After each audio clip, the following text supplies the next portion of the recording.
Año 363 desde el nacimiento de Cristo. La interminable llanura mesopotámica, abrasada por el sol, se derretía bajo el calor de junio. El aire, denso e inmóvil, temblaba sobre la arena incandescente, distorsionando los contornos de las colinas lejanas, convirtiéndolas en espejismos fantasmales.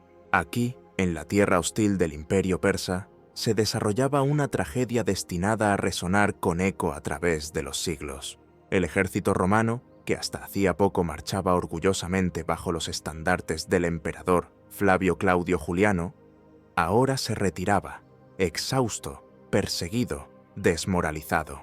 La gran campaña, concebida como una marcha triunfal de un nuevo Alejandro, se convertía en una catástrofe.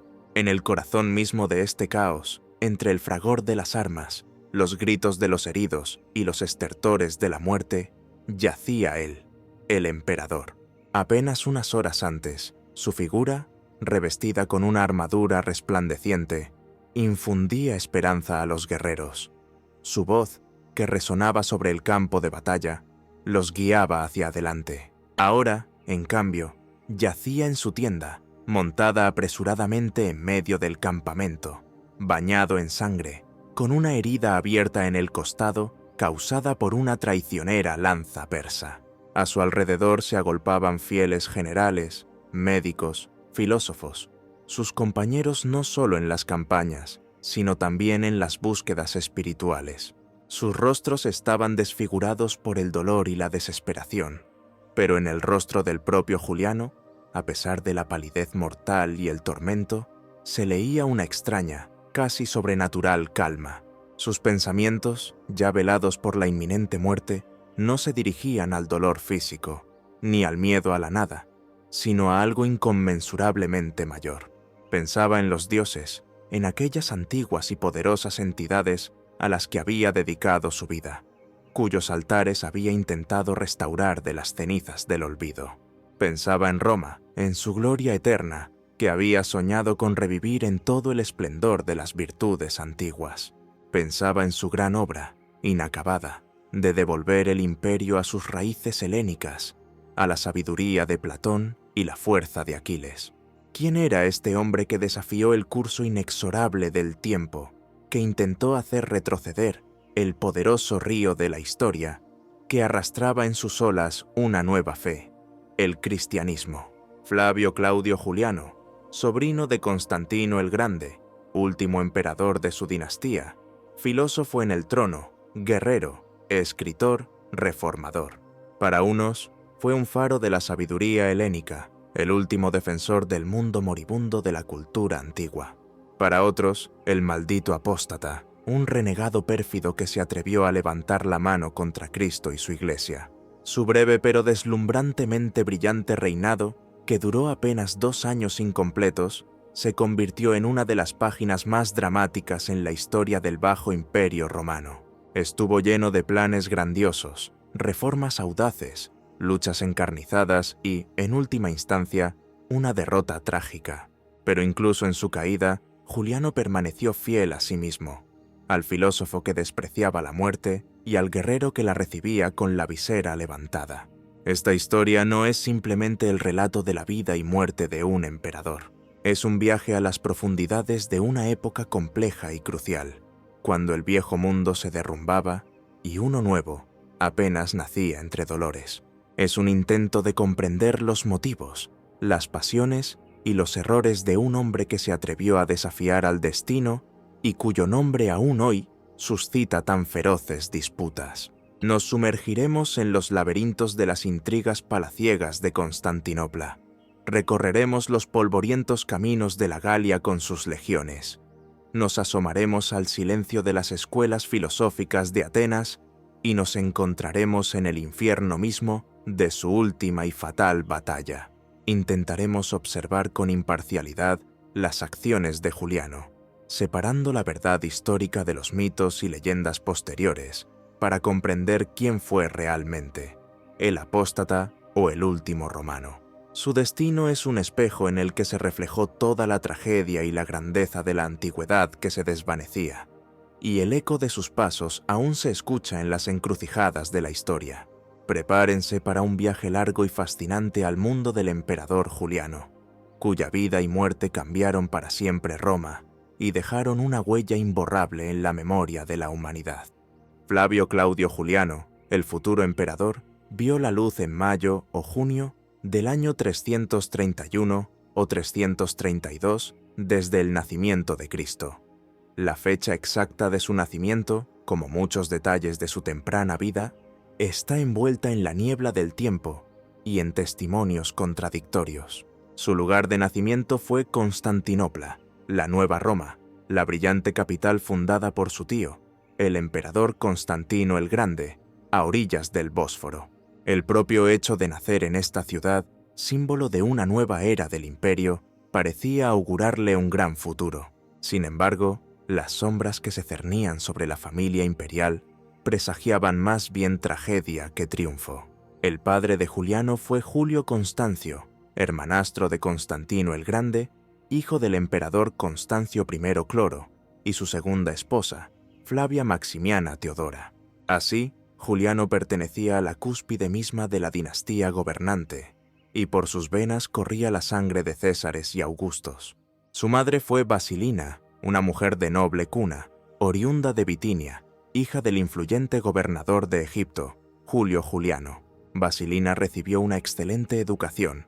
Era una cristiana devota, aunque, según algunas fuentes, simpatizaba con el arrianismo, y su piedad, sin duda, influyó en la temprana educación de su hijo, aunque fuera por poco tiempo. Por desgracia, la felicidad familiar fue efímera. Basilina murió apenas unos meses después del nacimiento de Juliano, dejando al infante al cuidado de su padre y de la numerosa parentela imperial.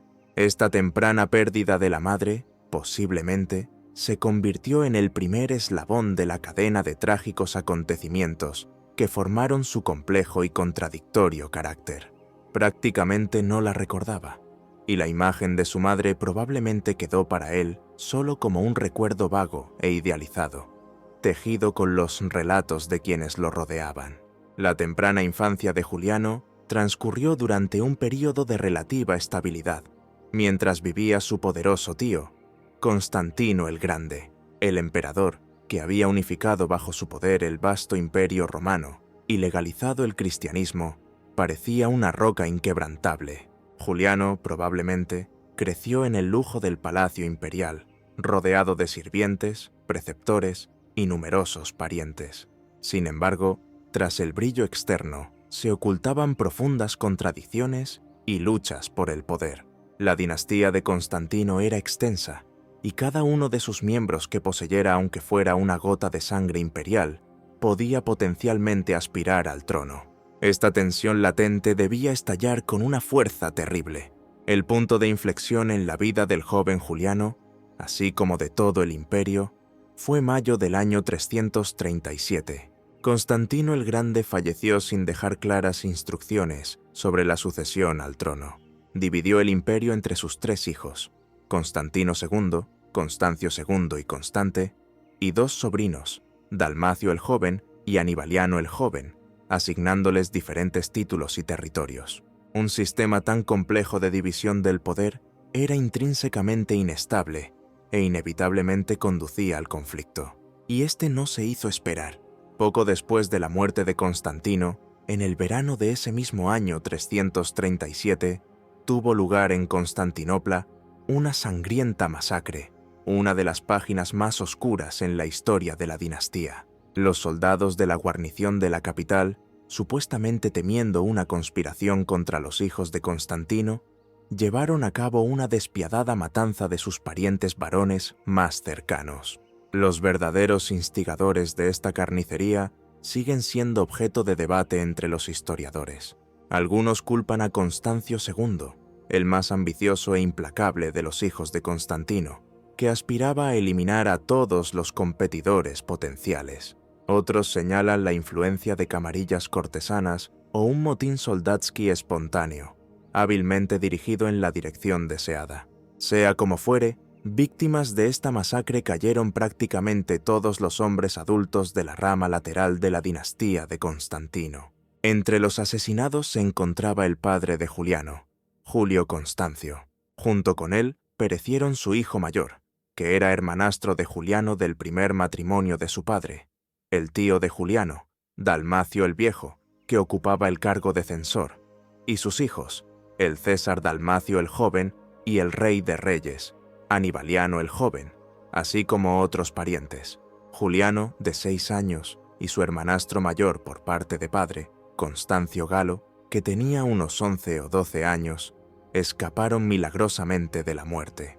Su salvación se explica de diferentes maneras. Según una versión, Juliano era demasiado pequeño para representar una amenaza. Según otra, Galo padecía alguna enfermedad grave y se le consideró inviable.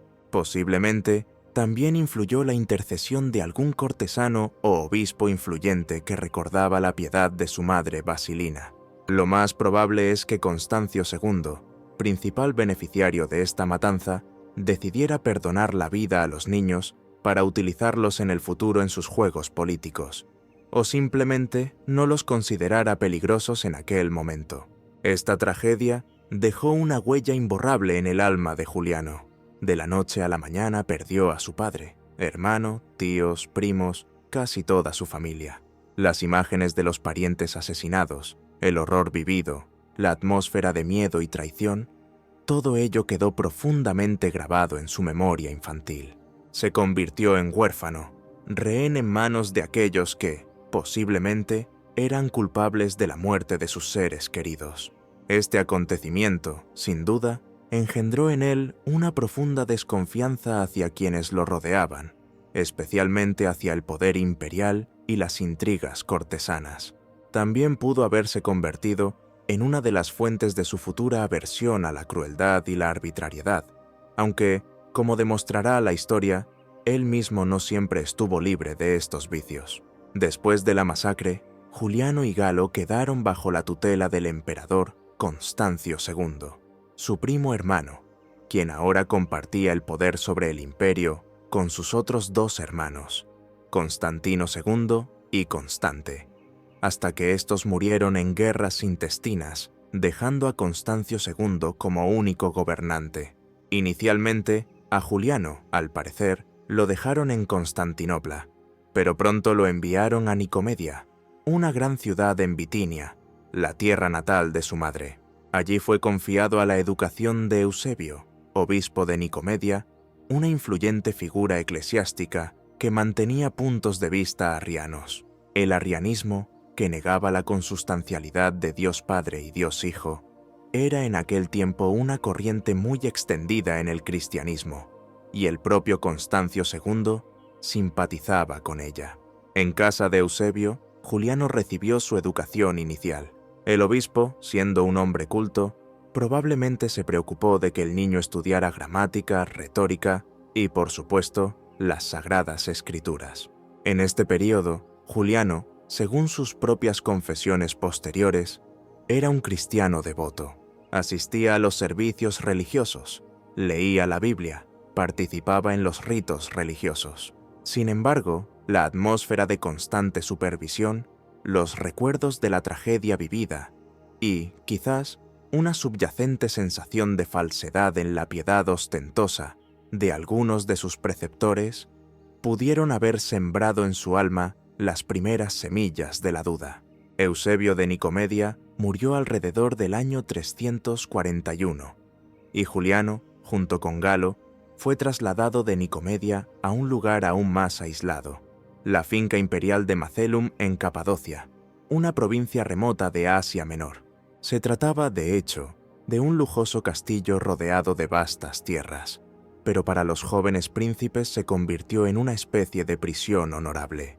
Aquí pasaron unos 6 años, desde el 341 hasta el 347, en completo aislamiento del mundo exterior, bajo la estricta supervisión de sirvientes y preceptores designados por Constancio. El emperador, evidentemente, temía que sus sobrinos en crecimiento pudieran convertirse en estandarte de alguna conspiración o motín. La vida en Macellum era monótona y solitaria. Los hermanos estaban privados de la compañía de sus coetáneos y sus contactos con el mundo exterior se reducían al mínimo. Su principal ocupación era el estudio. Se les dio acceso a una rica biblioteca, y Juliano se abalanzó con avidez sobre los libros. Estudió literatura clásica griega, historia, filosofía. Fue aquí, lejos del bullicio de la corte imperial y las disputas eclesiásticas, donde comenzó a formarse su fascinación por la cultura helénica, que posteriormente se convertiría en una apasionada adhesión al paganismo. Las relaciones entre Juliano y Galo en este período probablemente fueron complejas. Galo era mayor y poseía un temperamento más irascible e indómito. Juliano, por el contrario, era propenso a la introspección, a los estudios librescos, y se distinguía por su moderación y reserva. No obstante, el destino común, el exilio compartido y los enemigos comunes debieron de unirlos.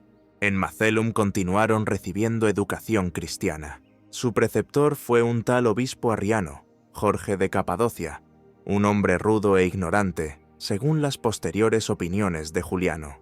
Quizás fue precisamente el trato con tales representantes del cristianismo que contrastaba con la grandeza y sabiduría de los autores antiguos que leía a escondidas, lo que fortaleció su aversión a la fe que se le imponía. En Macellum, Juliano y Galo incluso participaron en la construcción de una capilla en honor al mártir cristiano Mamés, lo que debía demostrar su lealtad al emperador y a la fe cristiana. Sin embargo, tras esta sumisión externa, se ocultaba una creciente protesta interna, especialmente en Juliano. Los años de aislamiento en Capadocia se convirtieron para él en un tiempo de intenso desarrollo intelectual y espiritual, pero también en un tiempo de acumulación de resentimientos y de formación de una profunda antipatía hacia Constancio II, a quien consideraba culpable de la muerte de su familia y de su propio encarcelamiento. Las sombras de Constantinopla, que habían oscurecido su infancia, se extendían también hasta aquí, a la lejana Capadocia, formando el carácter del futuro emperador, en el que se entrelazaban caprichosamente la sed de conocimiento, el anhelo de justicia, una ambición oculta y un sentimiento de agravio profundamente arraigado. Este período de su vida sentó las bases de sus futuras convicciones y acciones, predeterminando en gran medida su trágico destino. Aún no sabía qué pruebas y qué oportunidades le deparaba el futuro, pero las semillas de la apostasía ya habían sido sembradas en su alma, esperando su momento para germinar. El período que siguió al confinamiento en Macellum fue para Juliano un tiempo de intenso crecimiento intelectual y de formación definitiva de su cosmovisión. Constancio II, convencido de que sus sobrinos no representaban una amenaza inmediata, o quizás necesitando herederos y ayudantes potenciales, ya que él mismo durante mucho tiempo no tuvo hijos, decidió relajar un poco la supervisión. En el año 347, cuando Juliano tenía unos 16 años, se le permitió regresar a Constantinopla para continuar su educación. Galo, en cambio, permaneció bajo una vigilancia más estrecha, y su destino sería diferente. El regreso a la capital, la ciudad de su nacimiento, ya en edad consciente, debió de causar una enorme impresión en Juliano. Constantinopla no era solo el centro administrativo y político del imperio, sino también la mayor metrópolis cultural y educativa. Aquí bullía la vida intelectual, trabajaban famosos rhétores y filósofos. Las bibliotecas rebosaban de rollos y códices. Para un joven cuya alma ansiaba conocimientos, esto fue como un soplo de aire fresco después de la atmósfera sofocante del aislamiento capadocio. En Constantinopla, Juliano quedó bajo la tutela de Eutropio, un eunuco que ocupaba una alta posición en la corte. Eutropio, hombre culto y refinado apreciador de la cultura, se preocupó de que Juliano recibiera los mejores maestros. Uno de ellos fue Nicocles, un famoso gramático y rétor de Laconia, partidario de la tradición helénica clásica. Bajo su dirección, Juliano perfeccionó sus conocimientos de griego, estudió a Homero, Hesíodo, los trágicos, los historiadores, todo el fondo de oro de la literatura antigua. Nicocles, probablemente, no solo le enseñó las sutilezas filológicas, sino que también le inculcó gradualmente el amor por los valores helénicos, por los ideales de coraje, virtud, sabiduría y belleza, cantados por los autores antiguos.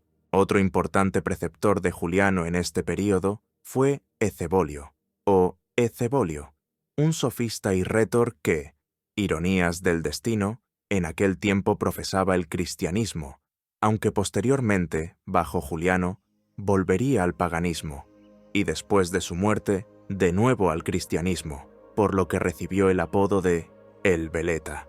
Ecebolio enseñó a Juliano el arte de la elocuencia, tan necesario para cualquier estadista o intelectual público de aquella época.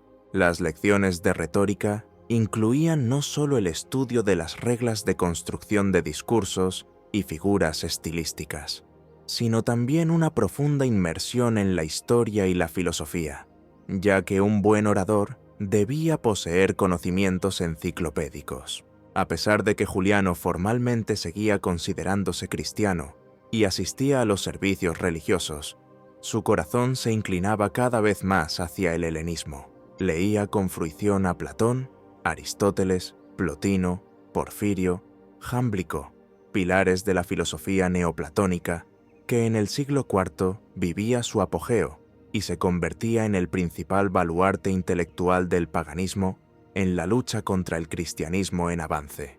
El neoplatonismo, con su doctrina del uno, del mundo inteligible de las ideas, del alma que aspira a la elevación y la unión con lo divino, atraía a Juliano por su profundidad, sutileza y conexión con la sabiduría antigua. Sin embargo, expresar abiertamente sus simpatías por el paganismo en la capital del imperio cristiano, bajo la atenta mirada de la corte de Constancio, era peligroso.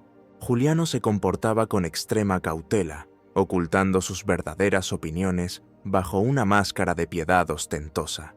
Incluso desempeñaba las funciones de lector en la iglesia, lo que debía demostrar su adhesión al cristianismo.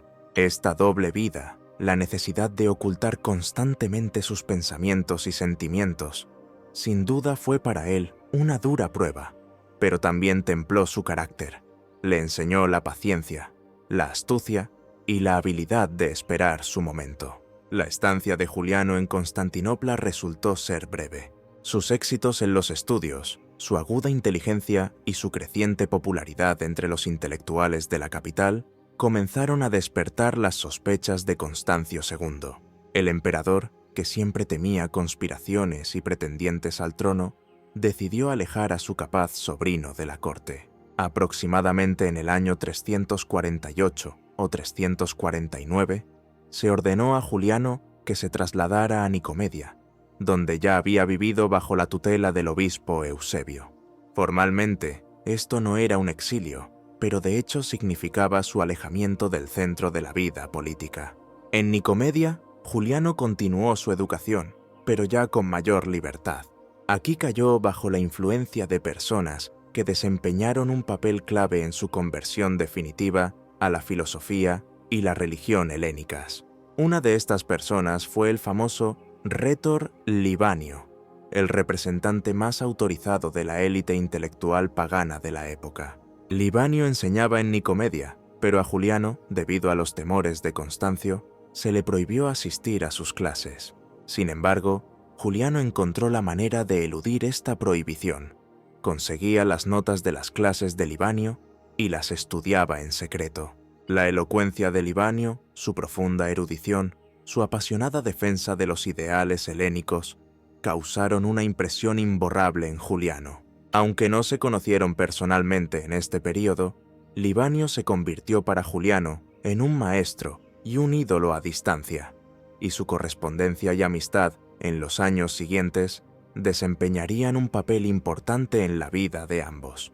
Aún más significativo para el desarrollo espiritual de Juliano fue su encuentro con Mardonio, un eunuco escita que había sido preceptor de su madre Basilina y ahora se convertía en su mentor. Mardonio, a pesar de su origen bárbaro y su cargo cortesano, era un profundo conocedor y un apasionado admirador de la cultura griega. Desde la infancia inculcó a Juliano el amor por Homero y otros clásicos, contraponiéndolos a los textos bárbaros desde su punto de vista, de las Sagradas Escrituras.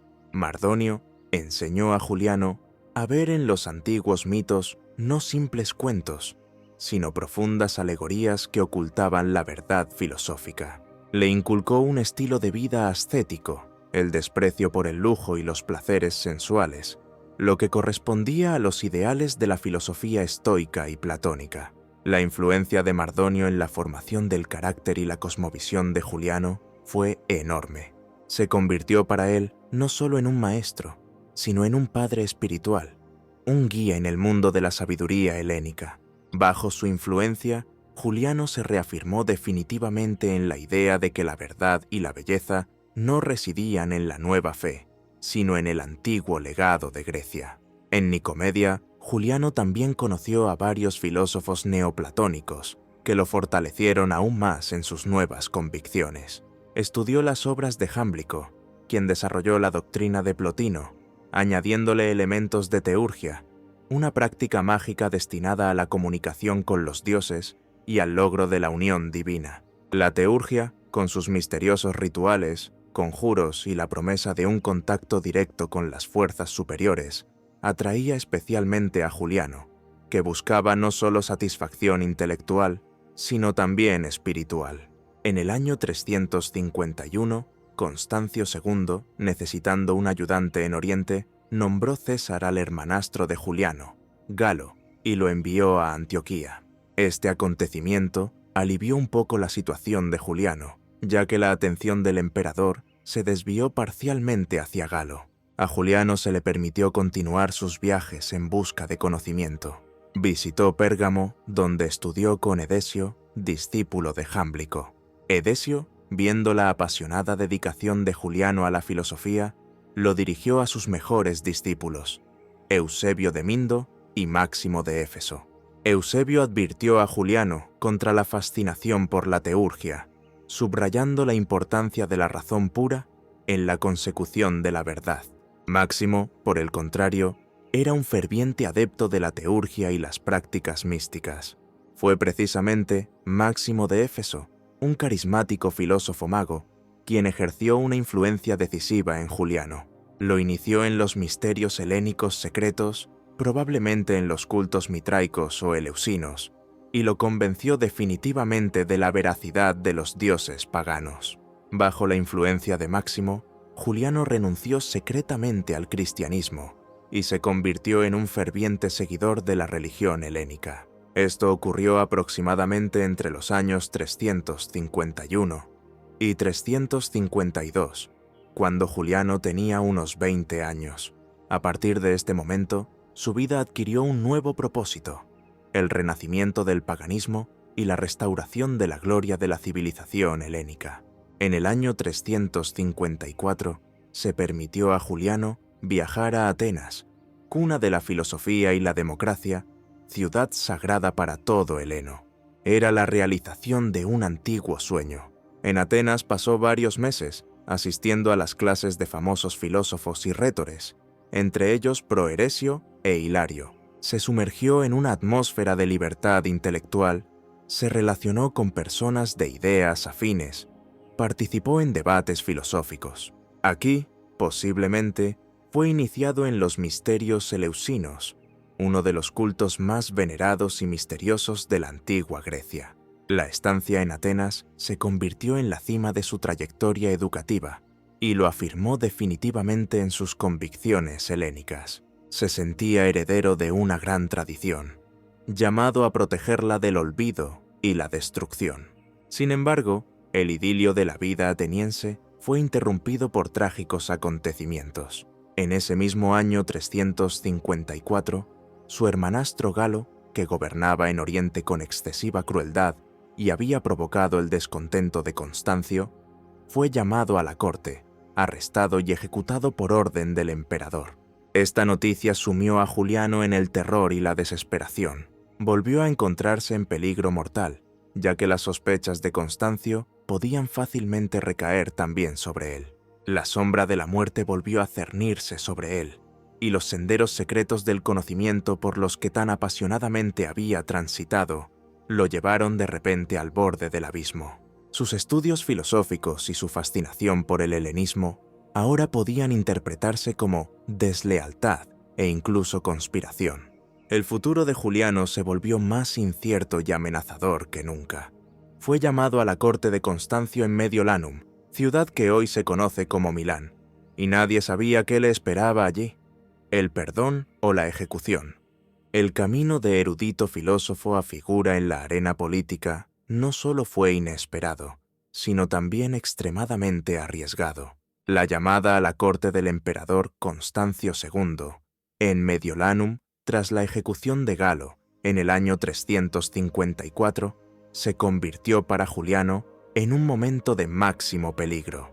Tenía unos 23 años y era el último varón superviviente de la rama lateral de la dinastía de Constantino, sin contar al propio emperador. Este hecho lo convertía simultáneamente en un heredero potencial y en objeto de constantes sospechas por parte del receloso e implacable Constancio. Juliano comprendía perfectamente que su vida pendía de un hilo. Los rumores y las delaciones que lo acusaban de simpatías secretas hacia su hermano ejecutado, de fascinación por los cultos paganos e incluso de conspiración, podían fácilmente llevarlo al cadalso. A su llegada a Mediolanum, Juliano fue puesto efectivamente bajo arresto. Durante varios meses vivió en constante temor, esperando la decisión sobre su destino. Lo interrogaron, lo vigilaron, cada uno de sus pasos y palabras fueron sometidos a un minucioso análisis.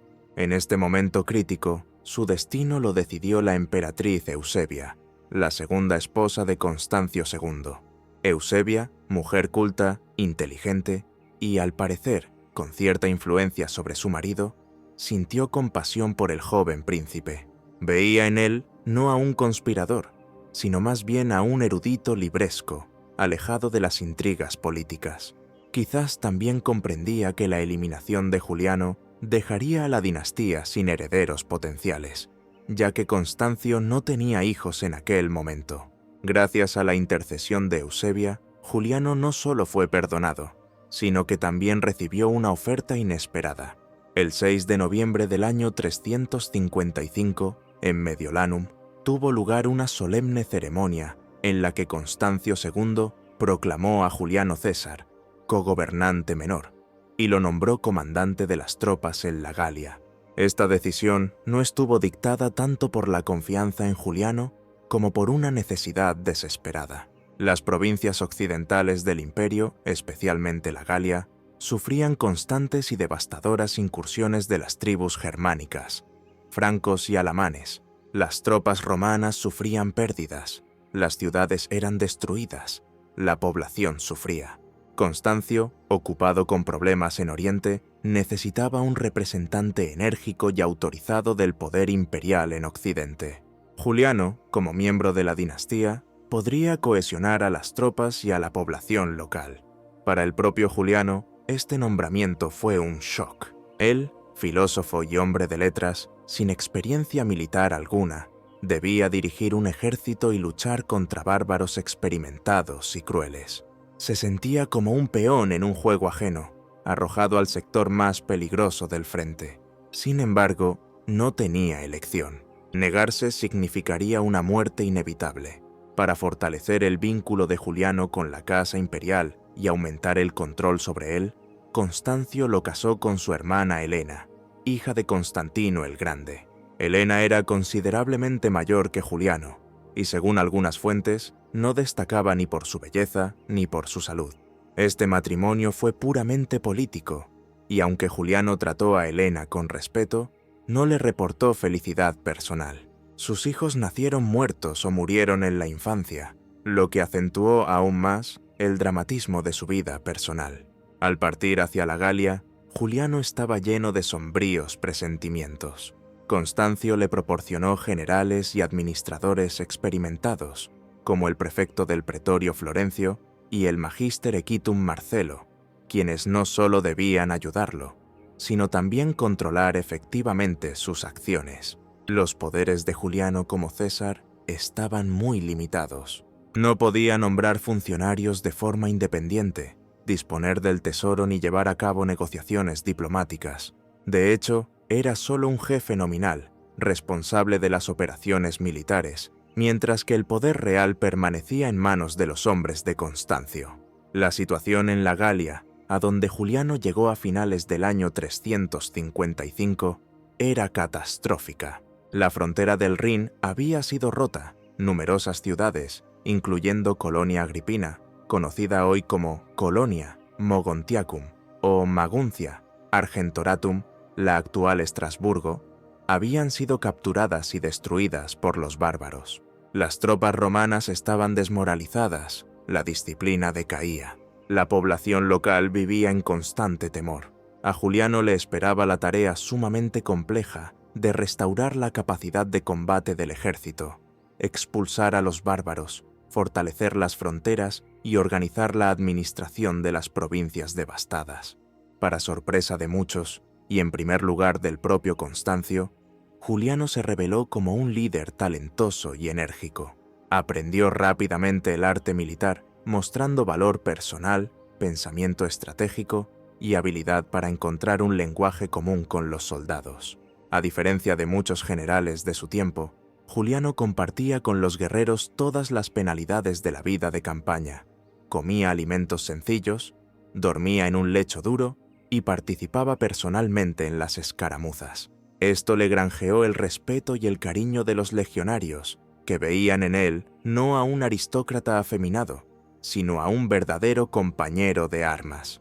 Las primeras campañas militares de Juliano, entre los años 356 y 357, se dirigieron a la liberación de las ciudades capturadas y a la expulsión de los francos y alamanes más allá del Rin. Actuó con decisión y audacia, arriesgando a menudo su propia vida.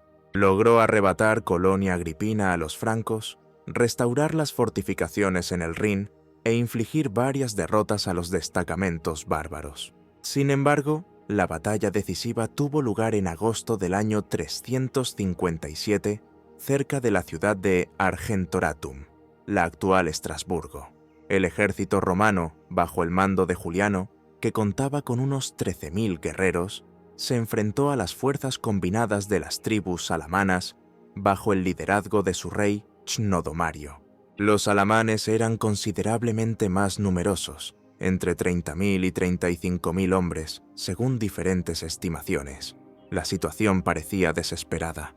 Muchos oficiales romanos, incluido el Magister Equitum Barbacio, que había reemplazado a Marcelo, aconsejaron a Juliano evitar la batalla y retirarse. Sin embargo, Juliano, comprendiendo que del resultado de esta batalla dependía el destino de toda la Galia, decidió dar la batalla. La batalla de Argentoratum fue un triunfo del genio militar de Juliano. Dispuso hábilmente sus tropas, utilizando las particularidades del terreno. La infantería romana, formada en densas filas, resistió el feroz embate de la caballería e infantería alamanas. En el momento crítico de la batalla, cuando el flanco derecho romano comenzó a retroceder bajo la presión de fuerzas enemigas superiores, Juliano se lanzó personalmente al fragor del combate, inspirando a los soldados con su ejemplo. Su sangre fría y su coraje cambiaron el curso de la batalla. Los alamanes fueron derrotados por completo, y su rey Cnodomario cayó prisionero. Las pérdidas de los bárbaros fueron enormes, mientras que los romanos perdieron solo unos pocos cientos de hombres. La victoria de Argentoratum tuvo una importancia colosal. No solo detuvo el avance de los alamanes hacia el interior de la Galia, sino que también restauró el prestigio de las armas romanas.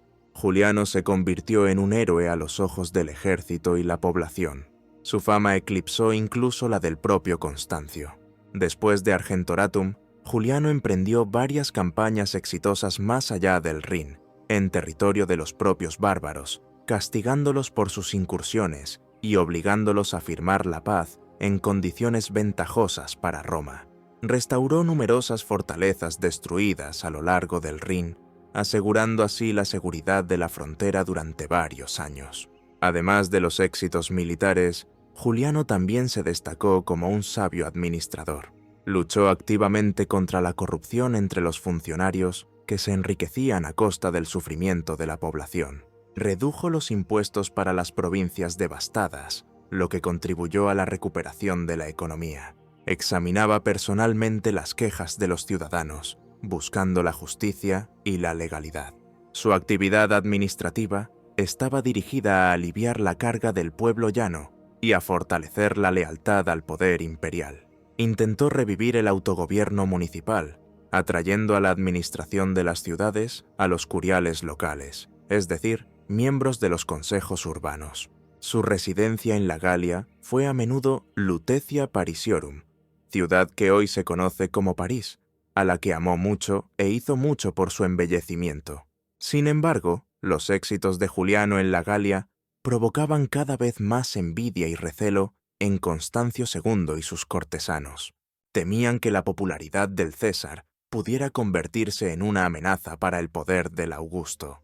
En la corte se tejían intrigas, se difundían rumores que desacreditaban a Juliano. Sus acciones eran constantemente criticadas, sus iniciativas saboteadas. El prefecto del pretorio Florencio y otros funcionarios asignados a Juliano informaban regularmente sobre él al emperador.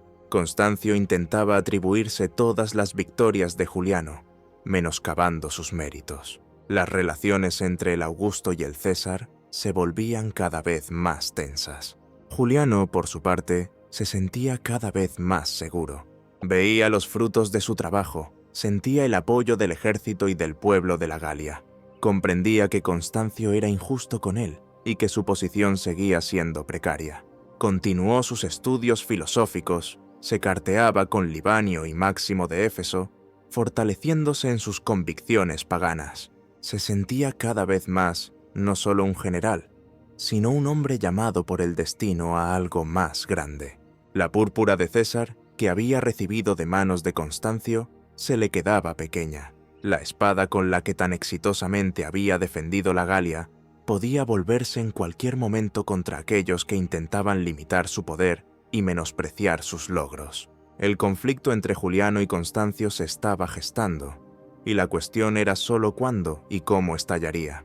El período galo se convirtió para Juliano en una escuela de vida, transformándolo de un joven inexperto en un guerrero curtido y un gobernante sabio, listo para asumir toda la responsabilidad por el destino del imperio. La tensión en las relaciones entre el emperador Constancio II, que gobernaba en Oriente, y su César Juliano, que actuaba triunfalmente en la Galia, alcanzó su apogeo hacia finales del año 359 y principios del 360. Los éxitos de Juliano, su creciente popularidad entre las tropas y la población de las provincias occidentales, su carácter independiente, todo ello suscitaba en Constancio temores cada vez mayores. El emperador, que había llegado al poder único a través de una serie de intrigas y sangrientas represalias, era patológicamente desconfiado y no toleraba cerca de sí a nadie que pudiera ensombrecer su autoridad. Juliano, por su parte, a pesar de su lealtad externa, era cada vez más consciente de la injusticia de su situación y sentía con mayor agudeza el peso de la desconfianza imperial. El catalizador del conflicto abierto fue la situación en las fronteras orientales del imperio. El rey persa Sapor II, aprovechando que las principales fuerzas de Roma estaban distraídas en el Danubio y el Rin, inició una nueva ofensiva a gran escala en Mesopotamia y Armenia. En el año 359, los persas capturaron la importante fortaleza de Amida tras un largo y sangriento asedio. Constancio necesitaba urgentemente refuerzos para el ejército oriental, y decidió tomarlos de la Galia, de aquellas mismas legiones que eran leales a Juliano y que acababan de obtener bajo su mando brillantes victorias sobre los germanos. A principios del año 360, Constancio envió a la Galia al tribuno y notario, Decencio, con la orden a Juliano de enviar inmediatamente a Oriente 4 de las mejores legiones galas, a saber, los celtas, los petulantes, los herculianos y los siovianos, así como 300 guerreros selectos de cada legión restante. Esta orden equivalía a un suicidio político para Juliano. En primer lugar, se le privaba de sus unidades más combativas y leales, lo que debilitaba la defensa de la Galia y ponía en peligro todos sus logros anteriores. En segundo lugar, los guerreros galos, muchos de los cuales eran nativos de estas tierras, no querían abandonar sus hogares y familias para luchar en el lejano y extraño Oriente. Estaban apegados a Juliano, bajo cuyo mando estaban acostumbrados a vencer, y no confiaban en los generales de Constancio. En tercer lugar, el propio Juliano comprendía perfectamente que Constancio, de esta manera, intentaba no solo fortalecer el ejército oriental, sino también debilitar su propia posición, privándolo de su apoyo militar. Juliano se encontró en una situación extremadamente difícil. Obedecer la orden significaría traicionar los intereses de la Galia, perder la confianza de sus soldados y, posiblemente, firmar su propia sentencia de muerte, quedando indefenso ante las intrigas de Constancio. Negarse significaría una rebelión abierta y una guerra civil, cuyo resultado era completamente impredecible. Juliano intentó protestar, señalando el peligro de una nueva invasión germana en caso de debilitamiento del ejército galo, pero Decencio se mantuvo inflexible, invocando la voluntad del Augusto. Los acontecimientos se desarrollaron rápidamente. Las legiones destinadas a ser enviadas a Oriente se reunieron en Lutetia Parisiorum, es decir, en París, la residencia invernal de Juliano. Entre los soldados crecía el descontento. Expresaban abiertamente su negativa a ir a Persia. Se quejaban de que los arrancaban de su patria y de su amado general. Juliano, aunque simpatizaba con ellos, intentaba convencerlos de que obedecieran la orden, temiendo las consecuencias de un motín. Sin embargo, la situación se salió de control. Una noche de febrero del año 360, la fecha exacta es desconocida, los soldados amotinados rodearon el palacio donde se encontraba Juliano. Lo proclamaron Augusto, elevándolo sobre un escudo, como era costumbre entre los guerreros romanos al elegir un emperador. Exigían que aceptara el título imperial y los condujera no a Oriente, sino contra la tiranía de Constancio. Juliano, como él mismo afirmó en una carta a los atenienses, dudó durante mucho tiempo, se negó, invocó su juramento a Constancio y el peligro de una guerra civil. Afirmó que lo obligaron por la fuerza a aceptar la púrpura. Sin embargo, muchos historiadores, incluido Amiano Marcelino, contemporáneo de los acontecimientos y admirador de Juliano, consideran que Juliano, si no fue el instigador de este motín soldatski, al menos no se resistió demasiado y posiblemente incluso lo alentó en secreto.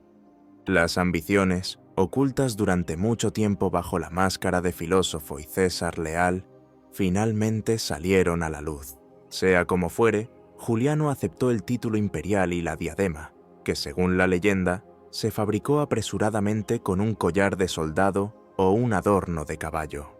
Pronunció un discurso ante las tropas, en el que prometió gobernar con justicia, defender la Galia y velar por el bienestar de los soldados.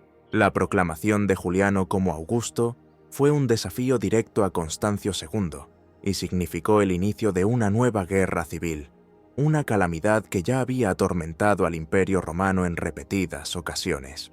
Tras la proclamación, Juliano comenzó a actuar inmediatamente como Augusto de pleno derecho. Nombró nuevos comandantes, fortaleció su administración, comenzó a acuñar moneda con su imagen y título. Lo primero que hizo fue emprender otra exitosa campaña contra los francos, para asegurar la retaguardia antes del inevitable enfrentamiento con Constancio. Luego, Juliano intentó resolver el conflicto pacíficamente. Envió a Constancio varias cartas en las que explicaba las circunstancias de su proclamación, aseguraba su lealtad personal, lo que ya sonaba poco convincente, y proponía un compromiso. Él gobernaría en Occidente como Augusto, reconociendo al mismo tiempo la autoridad suprema de Constancio. De hecho, proponía volver al sistema de diarquía o tetrarquía que había existido bajo Diocleciano. Constancio, que se encontraba en aquel momento en Cesarea de Capadocia, se enfureció al recibir las noticias de la Galia. Consideró las acciones de Juliano como una rebelión y una traición. En su carta de respuesta, exigió enérgicamente que Juliano renunciara inmediatamente al título de Augusto, se contentara con el rango de César y esperara sus nuevas disposiciones. No podía haber ninguna división del poder. Constancio comenzó a preparar un ejército para marchar sobre Occidente y castigar al usurpador. Las negociaciones llegaron a un punto muerto. La guerra civil se hacía inevitable. Juliano, comprendiendo que la demora era peligrosa, decidió atacar primero. En el verano del año 361, reunió a su ejército, que contaba con unos 23.000 hombres, considerablemente menos que las fuerzas de Constancio, y marchó hacia Oriente. Su plan era audaz: atravesar toda Europa, ocupar las provincias clave del Danubio y arrebatar la iniciativa a Constancio. La campaña de Juliano fue rápida y brillantemente organizada. Dividió su ejército en 3 columnas, que se movieron por diferentes rutas a través de Recia, Nórico y Panonia, para confundir al enemigo y asegurar un avance rápido. El propio Juliano, con la mayor parte de las tropas, marchó a través de la Selva Negra y a lo largo del Danubio. Su aparición en Iliria fue una completa sorpresa para los partidarios de Constancio. Ciudades y legiones, una tras otra, se pasaron a su bando. El punto estratégico clave de Sirmio, la actual Sremska Mitrovica en Serbia, una importante base militar en el Danubio, se le rindió sin luchar. En poco tiempo, Juliano se apoderó de toda la prefectura de los Balcanes, incluida Grecia. Constancio, ocupado con los preparativos para la guerra persa, fue sorprendido por los éxitos de Juliano. Se vio obligado a interrumpir sus planes orientales y girar su ejército contra su nuevo rival. 2 ejércitos romanos, encabezados por 2 emperadores, primos hermanos, se preparaban para enfrentarse en una lucha fratricida en algún lugar de los Balcanes. El imperio se paralizó en espera de una nueva y sangrienta guerra civil, que podría haber minado definitivamente sus fuerzas. Sin embargo, el destino dispuso otra cosa. Mientras Juliano se fortalecía en Naissus, la actual ciudad de Niš en Serbia, esperando la llegada de Constancio, llegó una noticia que lo cambió todo. El 3 de noviembre del año 361, el emperador Constancio II, que se movía con su ejército desde Antioquía, falleció repentinamente de fiebre en la pequeña ciudad de Mopsukhrenas, en Cilicia, Asia Menor. Tenía solo 44 años. Según el testimonio de Amiano Marcelino, antes de morir, Constancio, consciente de la desesperanza de su situación o, quizás, tratando de evitar más derramamiento de sangre, declaró a Juliano su legítimo sucesor. La veracidad de este hecho es discutida, pero sin duda facilitó a Juliano el acceso al gobierno único. La muerte de Constancio eliminó la principal amenaza para Juliano y evitó la guerra civil. Ahora era el único e indiscutible Augusto de todo el Imperio Romano. El 11 de diciembre del año 361, Juliano entró triunfalmente en Constantinopla, la ciudad de su nacimiento, que había abandonado muchos años antes como un exiliado sospechoso y a la que ahora regresaba como dueño absoluto. Multitudes de personas lo aclamaron como salvador y gobernante legítimo. Así concluyó esta dramática etapa en la vida de Juliano. El Rubicón había sido cruzado y el camino de regreso cortado. El filósofo libresco, convertido por los caprichos del destino y sus propias ambiciones en general, y luego en rebelde, ahora se encontraba en la cima del poder. Ante él se abrían posibilidades ilimitadas para la realización de sus grandiosos planes de reformar el imperio y revivir la cultura helénica. Pero la carga del poder era pesada, y los enemigos, tanto externos como internos, no dormían. El breve pero turbulento reinado de Juliano apenas comenzaba, y estaba lleno tanto de grandes esperanzas como de trágicos presagios. Al convertirse en gobernante único del Imperio Romano a finales del año 361, Flavio Claudio Juliano tuvo finalmente la oportunidad de declarar abiertamente sus verdaderas convicciones religiosas y de emprender la realización de sus planes largamente acariciados para la restauración del paganismo. Este aspecto de su reinado se convirtió en el más sharkim, el más controvertido, y, en última instancia, el más trágico, valiéndole en la historiografía cristiana el apodo de el apóstata, o en griego, apostata. Inmediatamente después de su llegada a Constantinopla, Juliano dejó de ocultar su adhesión a la religión helénica. Comenzó a realizar públicamente sacrificios a los dioses olímpicos, a restaurar templos paganos abandonados y destruidos, y a patrocinar a sacerdotes y filósofos neoplatónicos. Este brusco giro en la política religiosa del Estado, que durante varias décadas, desde tiempos de Constantino el Grande, se había inclinado cada vez más hacia el cristianismo, provocó conmoción y confusión en la sociedad. Una de las primeras medidas de Juliano fue el llamado Edicto de Tolerancia, promulgado a principios del año 362. Formalmente, este decreto proclamaba la libertad de conciencia para todos los ciudadanos del imperio, independientemente de sus convicciones religiosas. A cristianos, paganos y judíos se les garantizaba la libertad de practicar sus cultos. Juliano derogó todas las leyes anteriores dirigidas contra los paganos y les devolvió las propiedades de los templos confiscadas.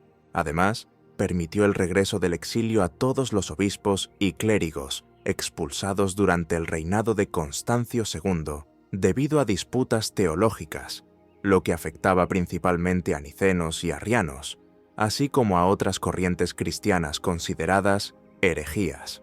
A primera vista, este edicto parecía una manifestación de liberalismo y de una sabia política estatal, dirigida a poner fin a las disputas religiosas. Sin embargo, los verdaderos motivos de Juliano eran más complejos y profundos. En primer lugar, él realmente se oponía a las persecuciones religiosas como tales, considerándolas ineficaces e injustas.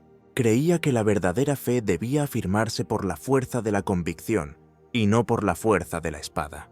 En segundo lugar, y esto probablemente era lo principal, Juliano esperaba que el regreso de los obispos exiliados de diferentes tendencias, especialmente los nicenos ortodoxos y los arrianos, enfrentados entre sí, condujera a un aumento de las disensiones internas en la Iglesia cristiana.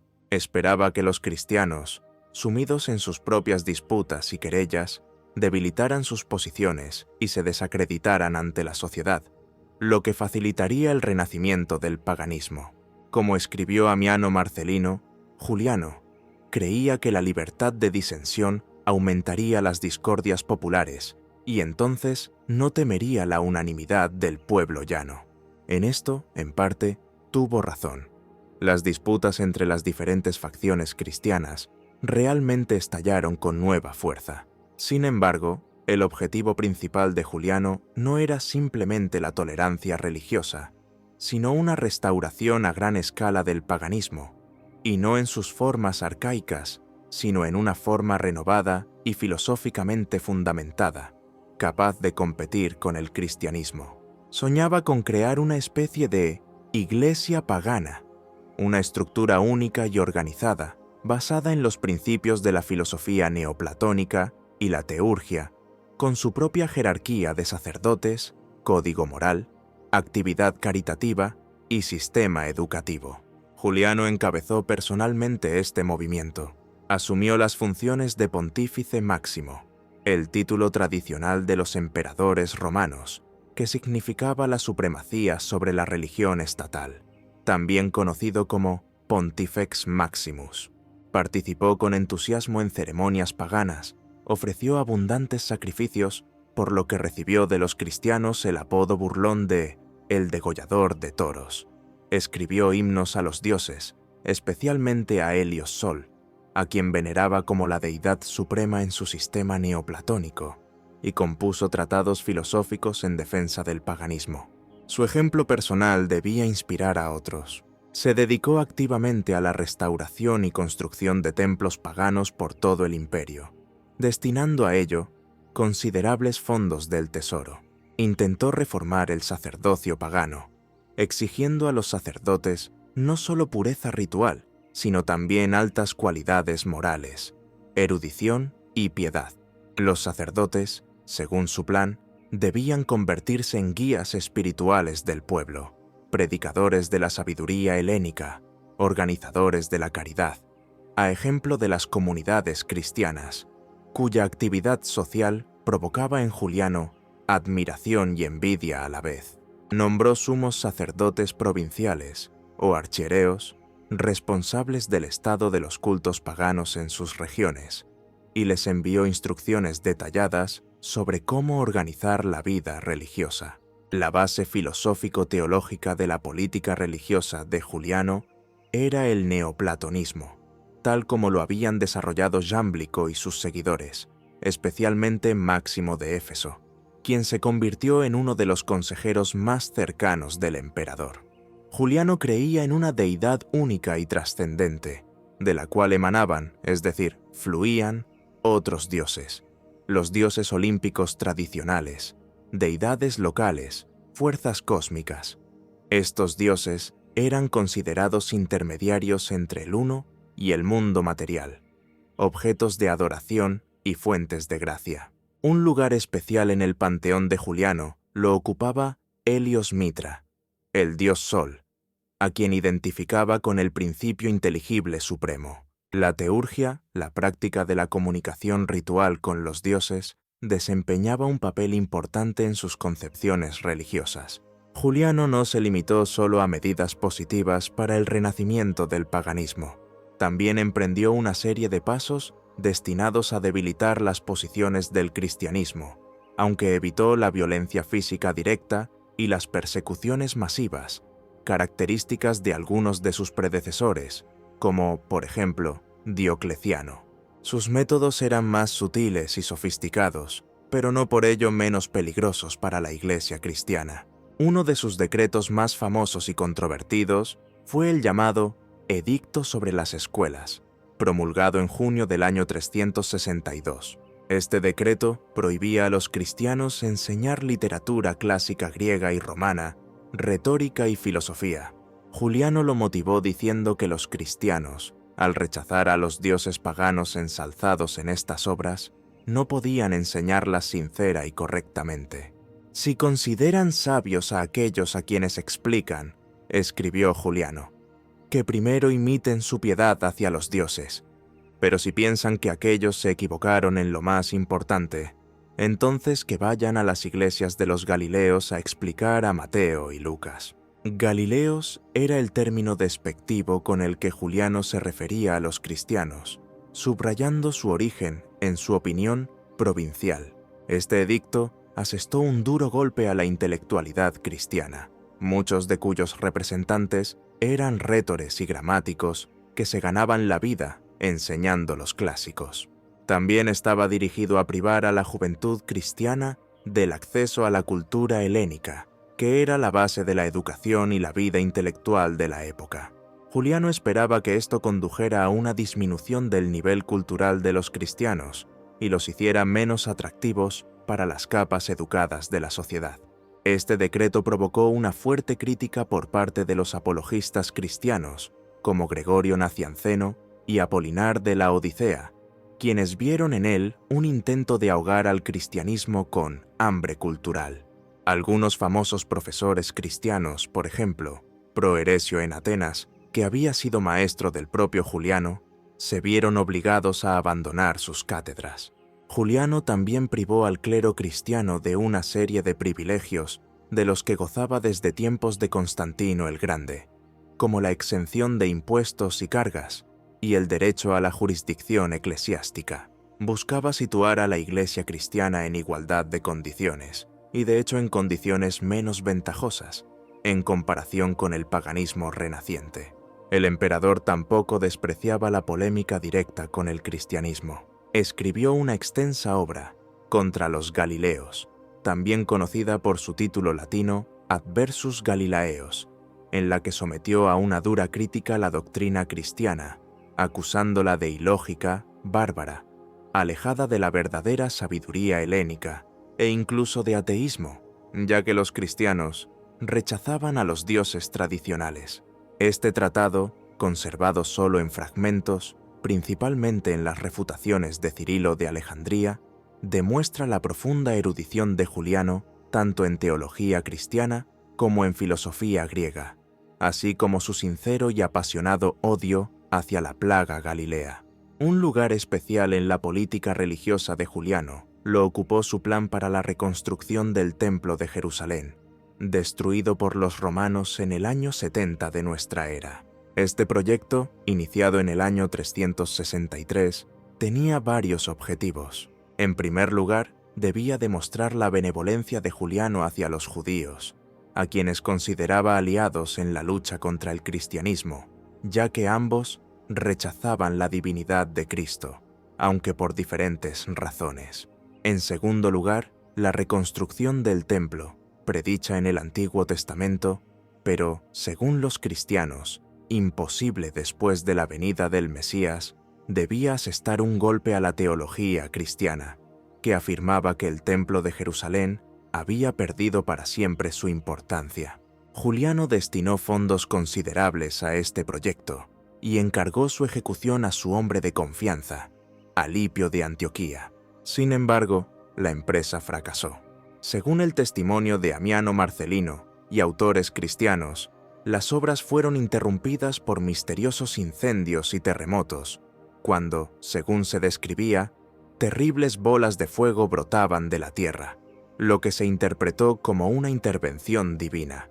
Los historiadores modernos suponen causas más prosaicas: sabotaje, dificultades técnicas, falta de financiación o la muerte del propio Juliano, que interrumpió el proyecto. La política religiosa de Juliano provocó una reacción ambigua en la sociedad. Los paganos, especialmente los intelectuales y la aristocracia, en su mayoría acogieron con agrado sus iniciativas, viendo en él al salvador de la cultura helénica. Sin embargo, las amplias masas de la población, especialmente en las provincias orientales, ya considerablemente cristianizadas, recibieron sus reformas con recelo u hostilidad. Los líderes cristianos, como Atanasio el Grande, Gregorio Nacianceno, Juan Crisóstomo, aunque este último escribió ya después de la muerte de Juliano, emprendieron una activa polémica contra el emperador, denunciando su apostasía y defendiendo la fe cristiana. A pesar de toda su energía, erudición y sincera fe en la justeza de su causa, Juliano no pudo alcanzar su objetivo principal. La restauración del paganismo resultó efímera. Las razones de ello son múltiples. En primer lugar, se había perdido el tiempo. El cristianismo ya estaba demasiado profundamente arraigado en el Imperio Romano, especialmente en Oriente. Poseía una estructura organizativa desarrollada, una poderosa tradición intelectual, un sistema de valores atractivo para muchos, que incluía la idea de la salvación, la igualdad ante Dios y una activa caridad. En segundo lugar, el propio paganismo era demasiado heterogéneo, carente de una dogmática y una organización unificadas para competir con éxito con el cristianismo. El intento de Juliano de crear una iglesia pagana fue artificial y no encontró un amplio apoyo. En tercer lugar, el breve reinado de Juliano, que duró menos de 2 años, simplemente no le dio tiempo suficiente para realizar planes tan ambiciosos. Su muerte prematura en el campo de batalla interrumpió todas sus iniciativas. No obstante, la política religiosa de Juliano tuvo importantes consecuencias. Obligó a los pensadores cristianos a reflexionar más profundamente sobre su fe, a perfeccionar su argumentación en la polémica con el paganismo. También demostró que el regreso al pasado era imposible y que el futuro pertenecía a la nueva religión. Paradójicamente, Juliano el apóstata, sin desearlo, contribuyó al ulterior fortalecimiento del cristianismo, que, habiendo superado esta última prueba seria por parte del poder estatal, se afirmó ya definitivamente como la religión dominante del Imperio Romano. Su intento de devolver a los dioses resultó trágico y heroico al mismo tiempo, convirtiéndose en un Yarkim símbolo de la antigüedad que se desvanecía. Al ascender al trono imperial, Juliano, con la energía y el idealismo que le caracterizaban, emprendió no solo la restauración religiosa, sino también reformas a gran escala en la esfera de la administración estatal, la economía y el ejército. Su política interna estaba dirigida a combatir la corrupción, reducir los gastos estatales, aliviar la carga fiscal fortalecer la justicia y revivir las virtudes cívicas en el espíritu de los ideales antiguos. Aspiraba a crear la imagen de un filósofo en el trono, un gobernante asceta, accesible a sus súbditos y personalmente involucrado en todos los asuntos del Estado. Uno de los primeros pasos de Juliano fue la drástica reducción de la corte imperial. La corte de Constancio II era famosa por su pompa, lujo y un enorme personal de cortesanos, eunucos, sirvientes y espías, que no solo grababan el tesoro, sino que también eran fuente de constantes intrigas y corrupción. Juliano, que despreciaba la molicie y el derroche, despidió a miles de funcionarios cortesanos innecesarios, en su opinión: barberos, cocineros, coperos, chambelanes. Amiano Marcelino relata una famosa anécdota. Cuando Juliano pidió un barbero, se presentó ante él un funcionario ricamente vestido. El emperador, sorprendido, observó que había pedido un barbero, y no un rationalis, es decir, un funcionario financiero. Este episodio ilustra vivamente su afán de sencillez y economía. También redujo considerablemente el número de agentes secretos, conocidos como agentes in rebus, que bajo Constancio se habían convertido en una especie de policía política que mantenía aterrorizado a todo el imperio. Juliano prestó gran atención a la reforma de la justicia. Aspiraba a hacer los tribunales más accesibles, rápidos y justos. Él mismo asistía a menudo personalmente a las sesiones judiciales, profundizando en los casos y dictando sentencias. Mostraba misericordia hacia los pequeños infractores, pero era severo con los funcionarios y jueces corruptos. Para investigar los abusos cometidos en la corte de Constancio II, Juliano instituyó una comisión especial en Calcedonia, conocida como el Tribunal de Calcedonia. Sin embargo, la actividad de esta comisión fue criticada por sus contemporáneos, por su excesiva crueldad y parcialidad. Algunos de los condenados, por ejemplo, el poderoso eunuco Eusebio, antiguo chambelán de Constancio, eran realmente culpables de graves delitos, pero también hubo quienes sufrieron injustamente, víctimas de ajustes de cuentas o falsas delaciones. El propio Juliano, al parecer, no siempre pudo controlar el trabajo de la comisión, lo que ensombreció su reputación de gobernante justo. En política financiera, Juliano intentó aliviar la carga fiscal, especialmente para las capas más pobres de la población y las provincias devastadas. Abolió algunos de los impuestos más onerosos, como el crisargiro o aurum lustrale, un impuesto sobre comerciantes y artesanos que se recaudaba cada 5 años. También ordenó el sistema de recaudación de tributos, luchando contra los abusos de los recaudadores. En la Galia, siendo aún César, logró una considerable reducción del impuesto sobre la tierra, lo que contribuyó a la recuperación económica de la región. Al convertirse en Augusto, intentó extender esta práctica a otras provincias. Sin embargo, sus reformas financieras se vieron limitadas por la necesidad de mantener un gran ejército y librar guerras, lo que requería gastos considerables. Además, su generosidad en la restauración de templos paganos también suponía una carga para el tesoro. Juliano prestó especial atención a las ciudades y al autogobierno municipal. Veía en las ciudades el pilar del imperio y los centros de la cultura helénica. Aspiraba a restaurar la autoridad y la solvencia financiera de los consejos urbanos, o curias, cuyos miembros, conocidos como curiales o decuriones, eran responsables de la recaudación de impuestos y la gestión de la economía urbana. En el Bajo Imperio Romano, la situación de los curiales se había vuelto extremadamente difícil. Respondían con sus bienes por los atrasos en los impuestos, lo que llevaba a su ruina y huida de las ciudades. Juliano intentó aliviar su situación, otorgándoles algunas exenciones y atrayéndolos a participar en la administración. También donó mucho para el embellecimiento de las ciudades, la construcción de edificios públicos, acueductos, bibliotecas. Su ciudad favorita seguía siendo Lutecia, es decir, París, pero también se preocupó por otros centros, como Antioquía, Constantinopla, Atenas. En la esfera militar, Juliano continuó la política de fortalecimiento del ejército, iniciada por él ya en la Galia. Era partidario de una disciplina estricta, pero al mismo tiempo se preocupaba por las necesidades de los soldados.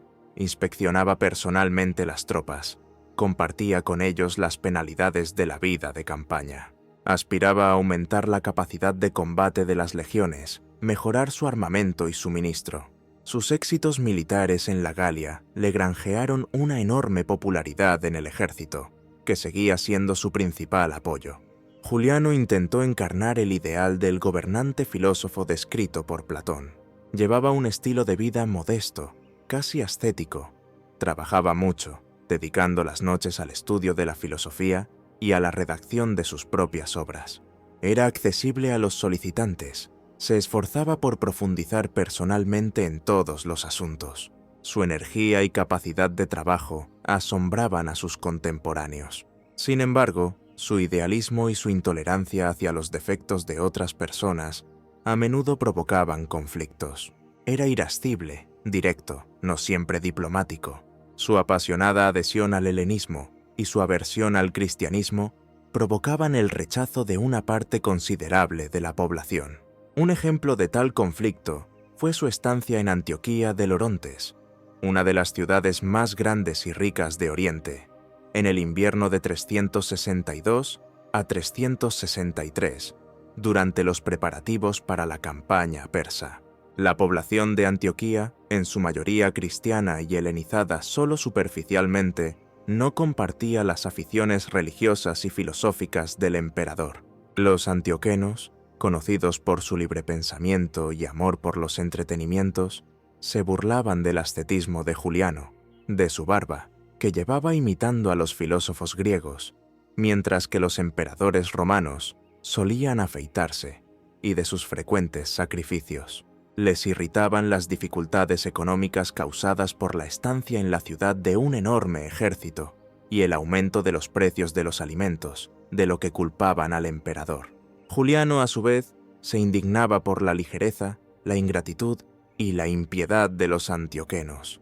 Intentó regular los precios del pan, lo que solo provocó su desaparición del mercado. El conflicto alcanzó tal agudeza que Juliano, en respuesta a las burlas de los antioquenos, escribió una obra satírica, Misopogón, que significa odiador de la barba o barbofóbico, en la que se burlaba mordazmente de las costumbres de los habitantes de Antioquía, pero al mismo tiempo también de sí mismo, reconociendo sus defectos.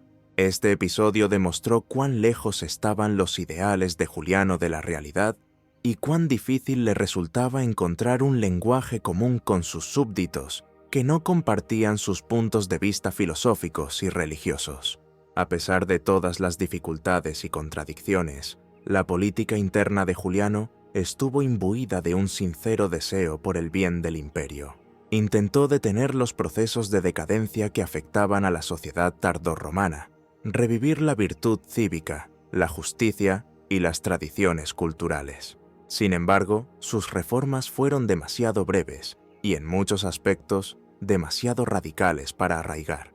Su apuesta por el renacimiento del paganismo resultó perdedora en un contexto de avance inexorable del cristianismo. Su idealismo a menudo chocaba con la inercia del aparato burocrático, la codicia de ciertos grupos de población y la decadencia general de las costumbres. No obstante, muchas de sus iniciativas, por ejemplo, en el ámbito fiscal o en la lucha contra la corrupción, fueron progresistas y merecen una alta valoración.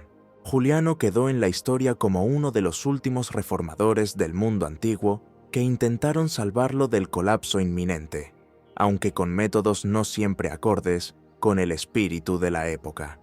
Su tragedia consistió en que intentó hacer retroceder la historia, sin comprender que el viejo mundo ya no podía ser restaurado. La cumbre, y al mismo tiempo, el trágico final del breve reinado del emperador Juliano, fue su grandiosa campaña contra el imperio persa sasánida en la primavera-verano del año 363. Esta campaña, concebida como un golpe aplastante al eterno enemigo de Roma en Oriente y como una repetición de los triunfos de Alejandro Magno, se convirtió para Juliano y su ejército en una catástrofe que le costó la vida y sepultó muchos de sus planes reformistas. Las razones que impulsaron a Juliano a emprender esta arriesgada campaña fueron múltiples. En primer lugar, existía una antigua necesidad estratégica. Persia, bajo el enérgico rey Sapor II, que gobernó desde el 309 hasta el 379, representaba una amenaza constante para las provincias orientales del Imperio Romano. Los persas habían invadido repetidamente Mesopotamia, Siria, Armenia, capturado ciudades y fortalezas romanas y llevado cautivos a miles de habitantes. Constancio II había librado guerras prolongadas y, en general, infructuosas contra Sapor II. Juliano, que aspiraba a asegurar las fronteras del imperio y restaurar su prestigio militar, consideraba necesario infligir una derrota decisiva a Persia. En segundo lugar, Juliano, sin duda, ardía en deseos de gloria militar. Sus éxitos en la Galia contra los germanos lo inspiraron a hazañas de mayor envergadura. La imagen de Alejandro Magno, conquistador de Oriente, era para él una estrella guía. La victoria sobre Persia no solo debía fortalecer su poder y autoridad, sino también inscribir su nombre en el panteón de los más grandes generales de la historia. Esto también debía, según su plan, contribuir a la consolidación del imperio en torno a su persona y su programa de renacimiento de los valores helénicos, incluida la virtud militar. En tercer lugar, algunos historiadores suponen que Juliano también podría haber perseguido fines religiosos. Persia era un bastión del zoroastrismo, y una victoria sobre ella podría, a sus ojos, simbolizar el triunfo de los dioses helénicos o, al menos, debilitar a uno de los competidores de su paganismo renovado. Sin embargo, hay pocas pruebas directas de tal motivación. La preparación para la campaña se llevó a cabo a gran escala. Juliano reunió un enorme ejército, que contaba, según diferentes estimaciones, entre 65.000 y 80 o 90.000 hombres. Incluía las mejores legiones de todo el imperio, veteranos de las campañas galas, así como numerosos destacamentos auxiliares, entre ellos aliados bárbaros como godos y árabes. Se creó una poderosa flota de más de 1.000 barcos de transporte y de guerra, que debía acompañar al ejército por el río Éufrates, suministrando alimentos y máquinas de asedio. Juliano pasó el invierno de 362 a 363 en Antioquía, ocupándose de los últimos preparativos y resolviendo asuntos en Oriente. Como ya se mencionó, su estancia allí se vio empañada por un conflicto con la población local. No obstante, no renunció a sus planes. Antes de iniciar la campaña, Juliano, fiel a sus convicciones religiosas, realizó numerosos sacrificios y adivinaciones, tratando de asegurarse el apoyo de los dioses. Los presagios, según el testimonio de Amiano Marcelino, fueron ambiguos y más bien desfavorables, pero el emperador, seguro de su rectitud y su suerte, decidió ignorarlos. También rechazó la oferta de Sapor II de entablar negociaciones de paz, exigiendo una rendición incondicional. El 5 de marzo del año 363, Juliano, al frente de su enorme ejército, partió de Antioquía. El plan inicial, al parecer, preveía una invasión de Persia desde el norte, a través de Armenia, donde los romanos podían contar con el apoyo del rey armenio Arsaces II. Sin embargo, en el último momento, Juliano cambió de plan. Decidió asestar el golpe principal directamente al corazón del imperio persa, a su capital Ctesifonte, situada en el río Tigris, en Mesopotamia. Para ello, condujo la mayor parte del ejército hacia el sur, a lo largo del Éufrates. Un destacamento menor, que contaba entre 18.000 y 30.000 hombres, bajo el mando de sus generales Procopio y Sebastián, lo envió a Armenia, con la orden de unirse allí a las tropas del rey Arsaces y luego atacar a los persas desde el norte, distrayendo sus fuerzas. Este plan era arriesgado, ya que dividía las fuerzas romanas y supeditaba el éxito de la operación a la coordinación de las acciones de dos grupos de ejércitos distantes entre sí. El inicio de la campaña fue exitoso. El ejército romano, acompañado por la flota, avanzó rápidamente por territorio enemigo. Juliano se mostró como un general enérgico y talentoso, Dirigió personalmente las tropas, participó en escaramuzas, mantuvo la disciplina. Los romanos capturaron y destruyeron varias fortalezas persas, incluidas Pirisabora y Mayo Zamalcha. Los persas, sorprendidos por el rápido avance, evitaron grandes batallas, aplicando la táctica de tierra quemada, destruyendo cosechas, envenenando pozos, atacando a los destacamentos romanos de aprovisionamiento. A finales de mayo del año 363, el ejército de Juliano llegó a las murallas de Ctesifonte, una ciudad enorme y bien fortificada. Los romanos obtuvieron una victoria en una gran batalla cerca de las murallas de la capital persa, infligiendo una derrota al ejército de Sapor II, pero no pudieron tomar la ciudad. El asedio de Ctesifonte requería mucho tiempo y fuerzas, y los romanos comenzaban a tener problemas de suministro. La flota, que debía abastecer al ejército de alimentos, no podía remontar el Tigris tan lejos. Además, el destacamento del norte de Procopio y Sebastián nunca apareció, ya sea por la traición del rey armenio o por la falta de coordinación de las acciones. En este momento crítico, Juliano tomó una decisión fatal. En lugar de asediar Ctesifonte o retirarse por el mismo camino, a lo largo del Éufrates, ordenó quemar su flota para que no cayera en manos del enemigo y para que los soldados no esperaran una retirada fácil y avanzar hacia el interior de Persia, hacia el noreste, a través de zonas poco pobladas y desérticas, con la esperanza de encontrar allí alimentos y unirse al contingente armenio. Esta decisión estuvo dictada en parte por la desesperación, en parte por un exceso de confianza y un afán de victoria decisiva a cualquier precio. Muchos de sus generales se opusieron a este plan, pero Juliano insistió. La retirada, pues de hecho ya era una retirada, aunque Juliano intentara presentarla como una maniobra, se convirtió en un auténtico infierno.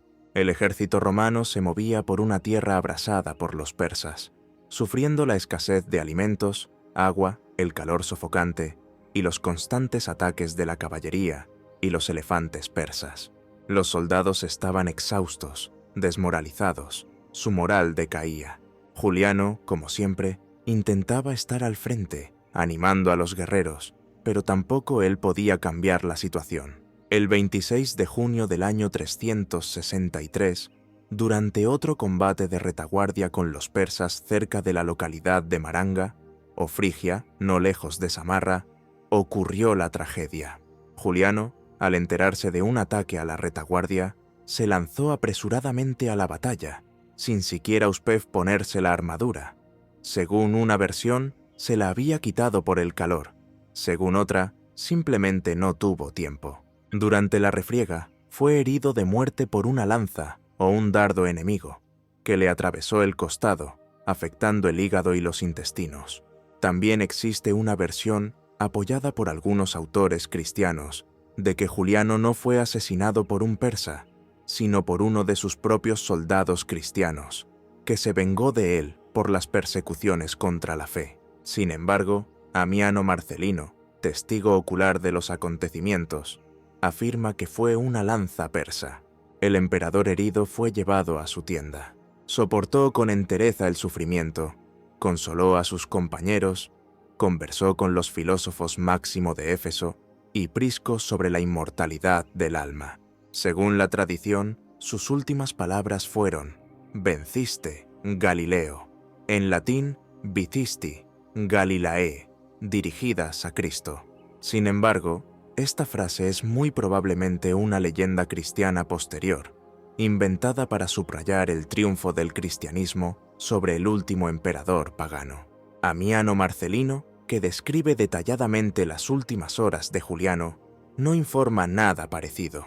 Según él, Juliano murió tranquilamente, como un filósofo, discurriendo sobre materias elevadas y expresando pesar solo por no haber podido completar lo comenzado.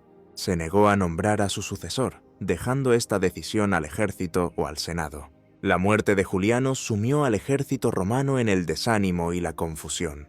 Al día siguiente, el 27 de junio del año 363, un consejo militar reunido apresuradamente eligió como nuevo emperador a Joviano, jefe de los guardaespaldas imperiales, conocido como Primicerius Domesticorum. Joviano era cristiano, un hombre poco notable, pero, al parecer, una figura de compromiso. Su principal tarea fue salvar los restos del ejército. Se vio obligado a firmar con Sapor II un humillante tratado de paz, por el cual Roma cedía a Persia 5 provincias mesopotámicas, fortalezas estratégicamente importantes, incluidas Nisibis y Singara, y renunciaba a su apoyo a Armenia. Fue un duro golpe al prestigio y la seguridad del Imperio Romano en Oriente. El cuerpo de Juliano fue embalsamado y transportado a Tarso de Cilicia, donde fue enterrado inicialmente según su propio testamento. Deseaba ser enterrado en esta ciudad, donde, según la tradición, se encontraba la tumba de Alejandro Magno, o, según otra versión, porque era una ciudad de filósofos estoicos. Más tarde, posiblemente bajo el emperador Teodosio I el Grande, sus restos fueron trasladados a Constantinopla y sepultados en el mausoleo imperial junto a otros miembros de la dinastía de Constantino, pero en un sarcófago separado, como subrayando su posición especial, apóstata. Así terminó la última campaña del emperador Juliano, una campaña que debía traerle gloria eterna, y solo le trajo muerte y derrota. Su caída se convirtió en un punto de inflexión en la historia del Bajo Imperio Romano. Con él, se fue al pasado el último intento serio de restauración del paganismo. El camino para el triunfo definitivo del cristianismo quedó abierto. La muerte del emperador Flavio Claudio Juliano en el campo de batalla en Mesopotamia, el 26 de junio del año 363, no solo marcó el fin de un breve, pero excepcionalmente intenso reinado. Se convirtió en un hito simbólico, una línea trazada bajo toda una época, la época de la antigüedad clásica que, a pesar de todas sus transformaciones internas, todavía intentaba defender su derecho a existir frente al nuevo mundo que avanzaba, una nueva fe, una nueva civilización. La caída de Juliano no fue solo la tragedia personal de un filósofo en el trono, sino también el colapso del último intento a gran escala, sancionado por el poder estatal, de hacer retroceder la rueda de la historia y restaurar el paganismo en el Imperio Romano. Las consecuencias inmediatas de la muerte de Juliano fueron catastróficas para Roma.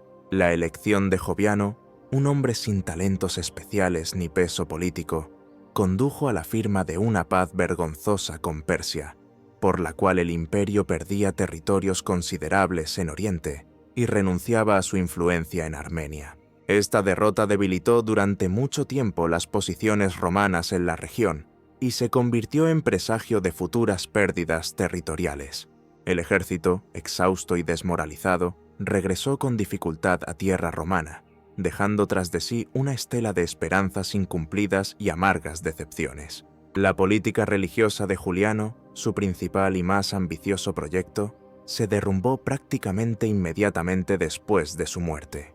Joviano, siendo cristiano, derogó de inmediato todos los decretos anticristianos de su predecesor, restauró los privilegios de la Iglesia y el clero. Los templos paganos, que apenas comenzaban a resurgir, volvieron a caer en el abandono, y los sacerdotes perdieron el apoyo estatal.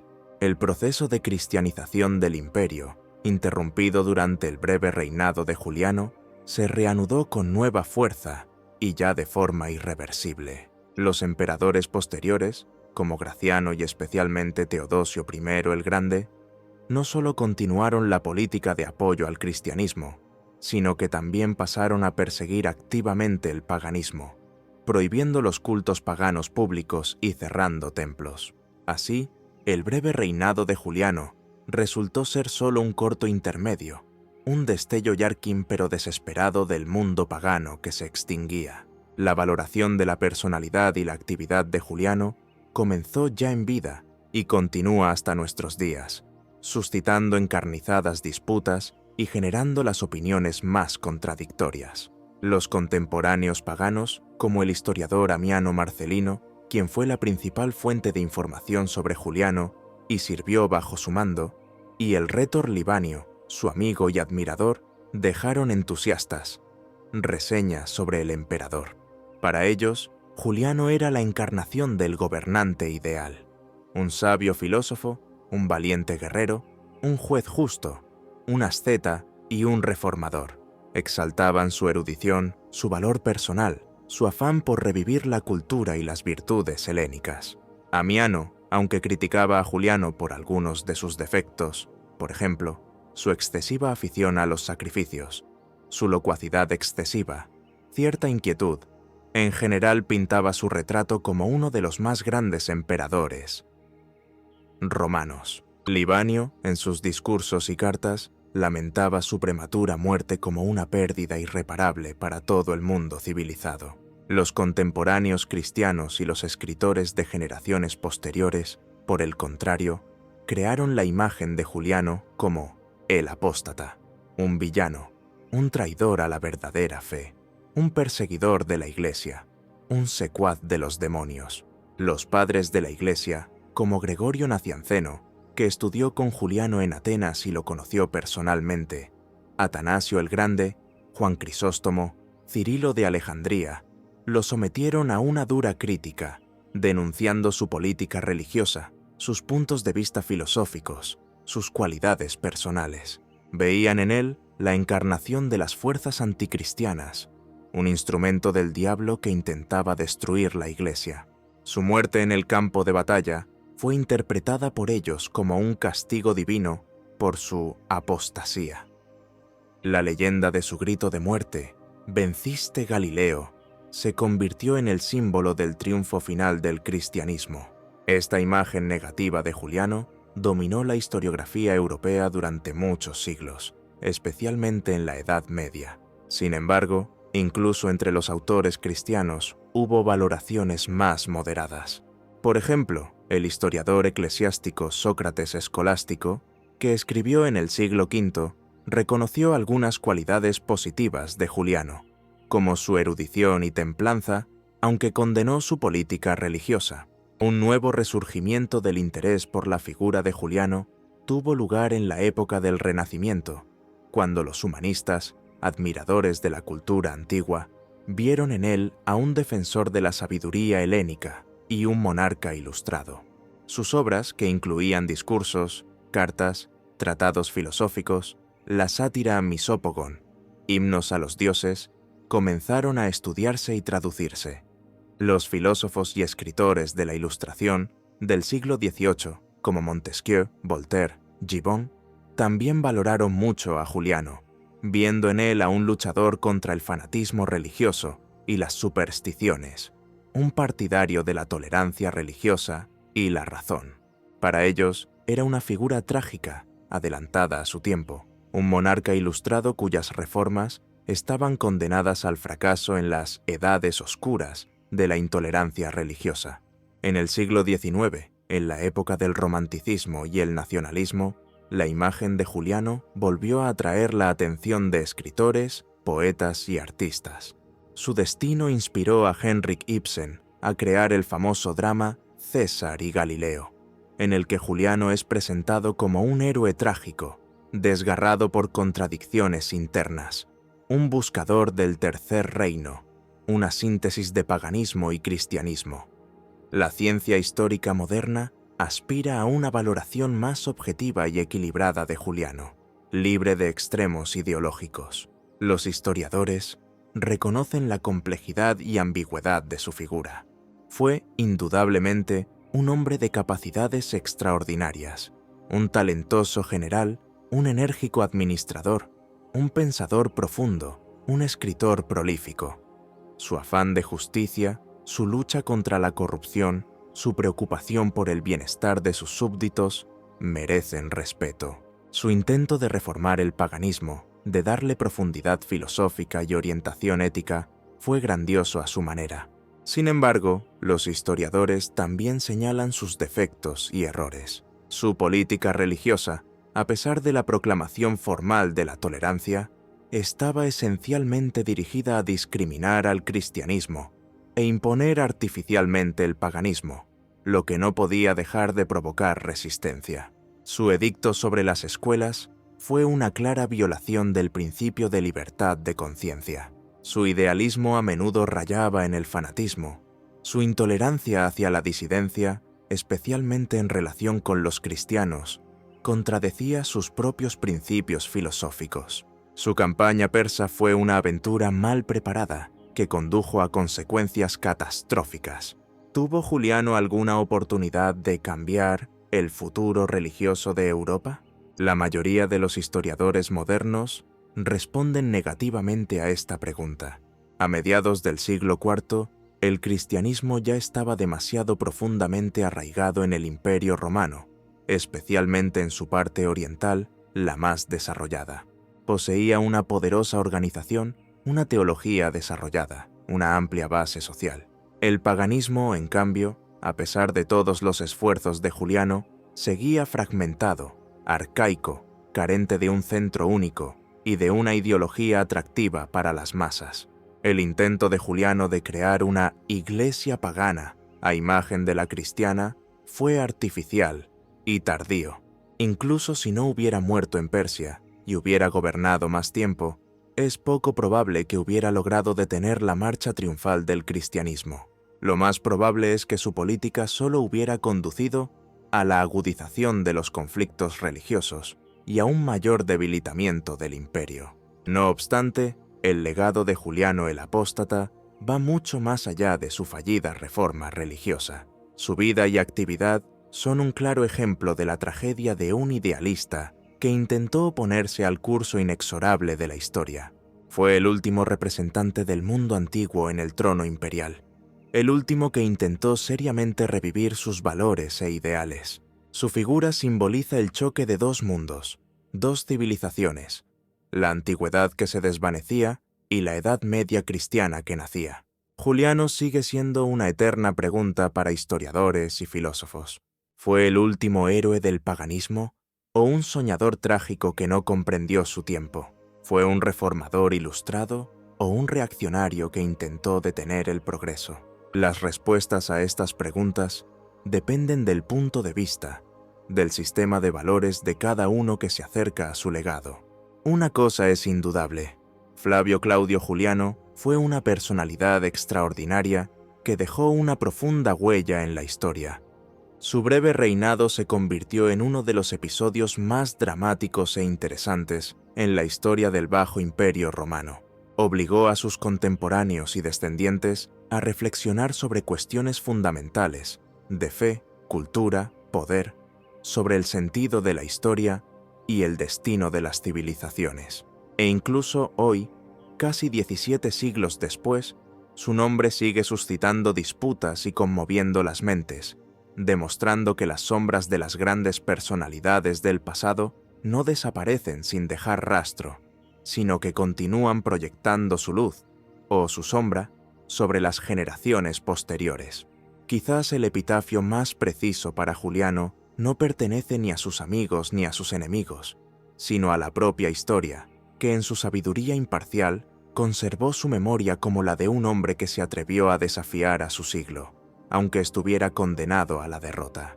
Fue el último destello del sol poniente de la antigüedad, el último acorde de la gran sinfonía del espíritu helénico, antes de que el crepúsculo de una nueva era descendiera sobre el mundo. Y en esto reside su imperecedera importancia y su imperecedera tragedia. Les agradecemos por habernos acompañado en este largo y, esperamos, fascinante viaje al mundo del emperador Juliano el Apóstata. Si les gustó este relato, por favor, suscríbanse a nuestro canal, denle me gusta y dejen sus comentarios.